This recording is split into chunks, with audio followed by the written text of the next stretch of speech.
Well, hello there, and welcome to another episode of Scouting 5, recapping scouting news from around the world for the week of July 29th, 2024. I'm Scouter Ken, and I'm once again recording from St. Albert, Alberta.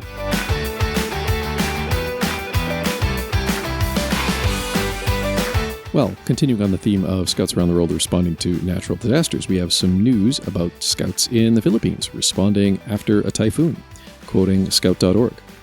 Typhoon Gami, locally named Karina, and Tropical Depression Butchoy have triggered intense rainfall across central Luzon and metropolitan Manila in the Philippines. The situation has worsened the destruction already caused by the southwest monsoon, resulting in widespread flooding with water reaching chest-deep levels. The heavy rainfall also prompted the opening of floodgates at the Ipo and Binga dams in central and northern Luzon, further contributing to the flooding.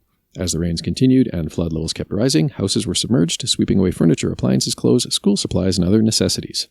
With its mantra, always ready, the Boy Scouts of the Philippines launched Hope After the Storm, the Philippines Scouts Relief for Typhoon Survivors. The initiative aims to raise $5,000 to provide immediate assistance to affected families, school-aged children, and scouts in parts of central Luzon and metropolitan Manila.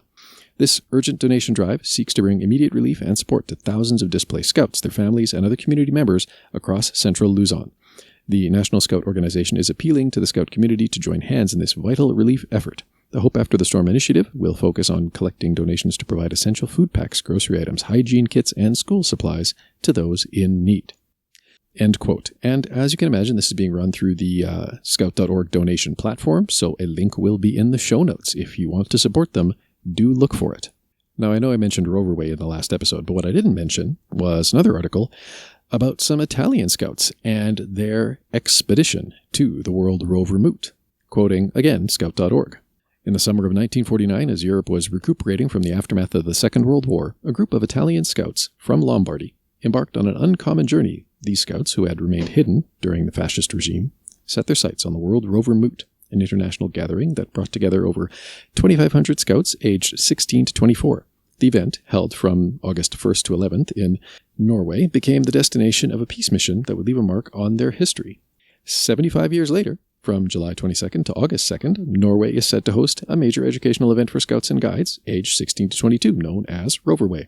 In homage to the 1949 journey, a new generation of Italian scouts will recreate this historic expedition, this time riding Vespa scooters.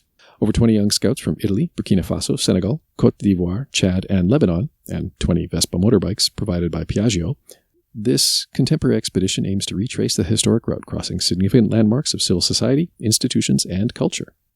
Their final destination of the trip is Stavanger, Norway, where they will join Roverway and present their experiences, highlighting a new message focused on unaccompanied minors. End quote. So it's kind of like a shorter version of those scouts who did the big cycling trip from France all the way to WJ in Korea last year. We had them on an episode a while back, too. You can go check that out. If anybody knows any of these Italian scouts, by the way, and if they'd be interested in hopping on an episode to talk about the Vespa ride all the way to Norway, I'd happily set up a Zoom call. Just saying. Quite a bit of news out of Scouts Canada this week, which is always nice to see. First up, Camp Wetaskiwin in St. Catharines, Ontario, has reopened, quoting the Toronto Star. It's never too late to attend summer camp. Ask Cody the Artha. Having grown up in Indonesia, the 19-year-old said that overnight or day camp was never an option. So, when he discovered a job opening for a counselor at Camp Wetaskiwin, near his university in St. Catharines, he wasted no time applying. Now, halfway through his new summer gig, he is happy to be there, couldn't be happier, so he says.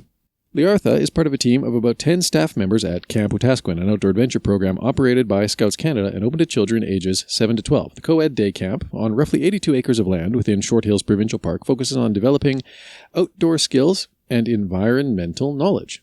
The camp is one of many programs funded by the Toronto Star Fresh Air Fund, which helps send thousands of underprivileged children to day and overnight camps across the province. This summer marks Camp Wetaskiwin's first year operating in about a decade. Scouts Canada wanted to bring the camp back a few years ago, but the pandemic delayed that process. They have since hired a director in February to develop programming and to procure new equipment. The camp size, around 20 campers per week, allows counselors to spend more time engaging with the kids. Each activity aims to teach them outdoor skills, respect for others and the environment, and to foster self-confidence and promote teamwork. End quote. So that's cool. We don't usually hear stories about Scouts Canada properties reopening, And it's really nice to, have an example of where that actually managed to happen for once. I think I mentioned this on a previous episode, but it's been in the news lately, so it's worth a re-mention if so, which is Scouts Canada's Camptastic helpline. Quoting Scouts.ca, Scouts Canada, the country's leading co-ed youth organization, is going to the phones to help camping clueless Canadians navigate common camping calamities. Starting today, article was published on July 8th of 2024, expert advice on top camping conundrums will be available for free 24/7 when calling Scouts Canada's Camptastic helpline at 1-844-SCOUT-101 or 1-844-SCOUT-10, dropping the second one for Bell Canada users. Confused Canadian campers will be able to call in, use simple number selections, and be directed to pre-recorded solutions from real Scouts and volunteer Scouters to get advice for real-time campsite concerns, like wildlife encounters or how do I go to the bathroom outdoors. It's also worth noting, end quote, by the way, it's also worth noting that I guess there's been a lot of news coverage around this, and there was a big survey that was done a while back, just asking Canadians how confident they felt about being in the outdoors or navigating different situations that, face people when they are roughing it away from home. Or even which Canadian they'd rather go camping with the most, or, which of our current crop of political leaders they'd rather be stuck in the outdoors with. Results might surprise you. Hit the link in the show notes. You can learn a little bit more about the helpline. And, if you've seen news coverage about it recently, there have evidently been nearly 100 articles and interviews done. So I wouldn't be surprised if you had tripped across some mention of it in your local news coverage.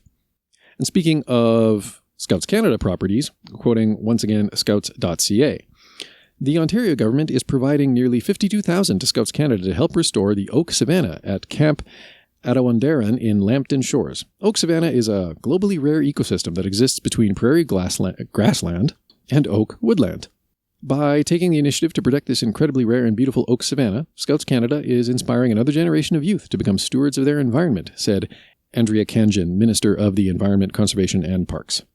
Scots pines, which were planted in the area decades ago, are now known to be invasive and are quickly overtaking the natural oak habitat. This project aims to restore the area to its natural biodiversity, which will include planting native trees and shrubs and removing some of the existing Scots pines. End quote. On the subject of being prepared, some Boy Scouts, U.S. Boy Scouts, recently leapt into action when a passenger on their flight went into cardiac arrest. Quoting People magazine, the Scouts were returning from a trip to an adventure camp in New Mexico when there was a medical emergency on their plane. A group of Boy Scouts heading home from an adventure camp helped save a man's life when he went into cardiac arrest. The Scouts were on a 4-hour flight from New Mexico to New York's LaGuardia Airport when a flight attendant came on the PA system asking if there were any doctors on board. The airline told the outlet that 3 doctors and a nurse responded and were able to start performing CPR on a passenger who was experiencing cardiac arrest. The Scouts leader, Evan Gilder, knew CPR was difficult to perform for a long period of time, and they had over 40 minutes until the plane could make an emergency landing in Pittsburgh. You can do CPR for a few minutes and really tire out, Gilder told the outlet. One of the boys, 16-year-old Eagle Scout Ariel Yaron, recalled Gilder calling the boys into action. The boys were part of a group of people on the plane who together performed CPR on the unidentified man for over 40 minutes. Gilder recalled that when the flight was getting ready to land, a flight attendant asked everyone to take their seats, but he says one of the doctors in the calmest of voices says, if we do that, this patient will die for sure. He added that as the plane was about to land, doctors detected a pulse. End quote. And one last note, again from Canada. You may have heard about the wildfires in Jasper. Even if you are outside of Canada, you may have heard about the wildfires in Jasper. And, well, it won't surprise that some scout groups were adventuring in Jasper when the evacuation notice came in. Quoting CBC.ca. A group of venturer scouts, who were among the first to flee Jasper National Park after last week's evacuation order, are finally back home in Ottawa. Flames engulfed the town of Jasper, Alberta, and the adjacent national park on July 22nd, destroying more than 30% of the town and displacing thousands of people. The scouts said they felt lucky to be safe. The 13 scouts, aged 14 to 17, resumed their itinerary just days after the wildfire derailed what should have been a peaceful camping trip. Despite some flight cancellations, they finally made it home on Saturday.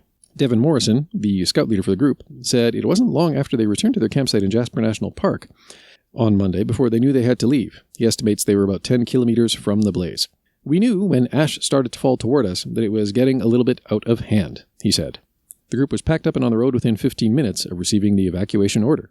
Eager to salvage the trip, the Scouts then drove out of the park, singing along to loud music. The group made it to Mount Robson Provincial Park in BC in the wee hours of the morning, where they slept. When they woke up, they made breakfast for a few tourists from Germany and England who also had to flee. End quote. I was talking to a friend of mine who had also been camping in Jasper when the evacuation order came down, and apparently it was, like those scenes in the disaster movies where like the road out of the city is just jam-packed with cars and nobody's really moving along. He said it was very, very much like that. It took him 3 hours to drive a matter of a few kilometers. And he was initially going to stage at Mount Robson as well, but his family decided to press on past it to Valemount because by the time they got to Mount Robson, the park was already slammed with people. Good on the Scouts for helping out others, as one ought to do. And that is all the news I have for you this week. Thank you again for listening, and until next time, be prepared.